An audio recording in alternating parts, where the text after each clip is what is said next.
Before 1968, the conventional wisdom in the music business was that sure, you could make funny sounds with electronics and you could do weird things, but you couldn't make real music.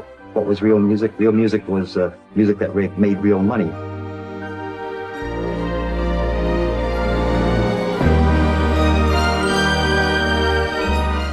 A synthesizer is a device that makes a whole something, a whole sound or a whole piece of music out of component parts. And that's the way a musician thinks of a synthesizer.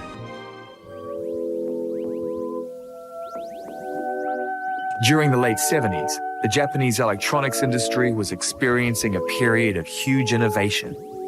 New advances in technology meant relatively cheap electronic instruments and basic computers were being manufactured. Silicon chip technology enables bands like Yellow Magic Orchestra, Japan's top pop group, to make records entirely composed from electronic gadgetry.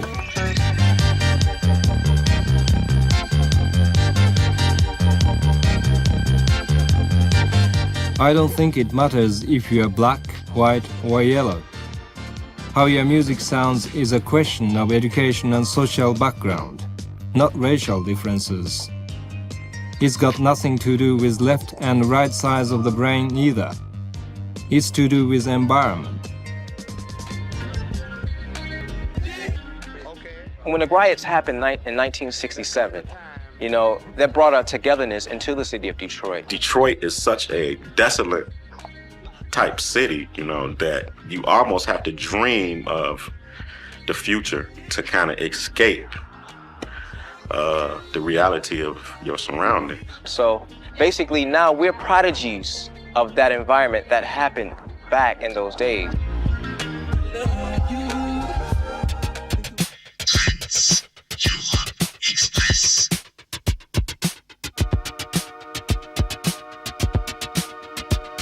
We were all turned on by Kraftwerk. I was turned on by Trans-Europe Express when I was working at a record store when I was in high school. And then when I moved to New York, you would continually hear Trans-Europe Express.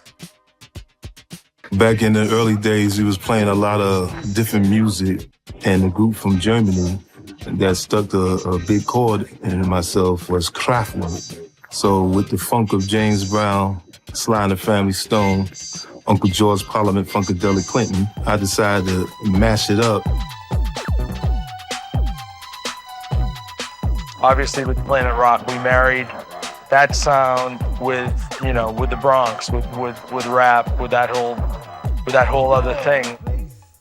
You could hear previously disconnected worlds suddenly kind of imploding together. You could hear the world of Kraftwerk impacting with the world of the Bronx, and that seemed very exciting because at the time those two worlds seemed very far apart, but Bambaataa connected them.